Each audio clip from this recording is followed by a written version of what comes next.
शक्तिला एकादशी की प्राचीन कथा। प्राचीन समय की बात है।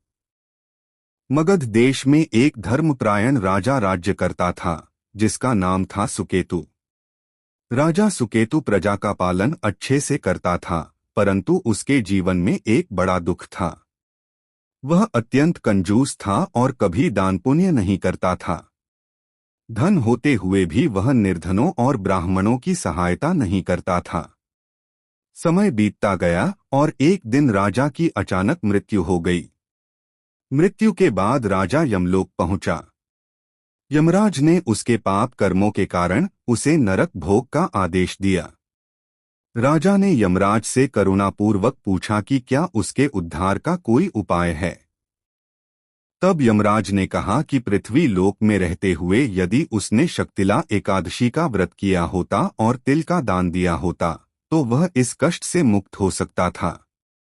संयोगवश राजा को पुनः मनुष्य योनि में जन्म मिला, पर इस बार वह अत्यंत निर्धन था। उसे अपने पिछले जन्म की बातें स्मरण हो गईं।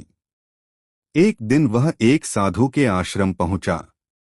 साधु ने उसे मार्गदर्शन दिया और कहा कि माघ मास के कृष्ण पक्ष की एकादशी को शक्तिला एकादशी कहते हैं।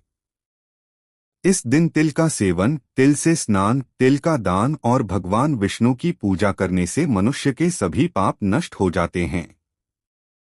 राजा ने पूरे विधि विधान से शक्तिला एकादशी का व्रत रखा।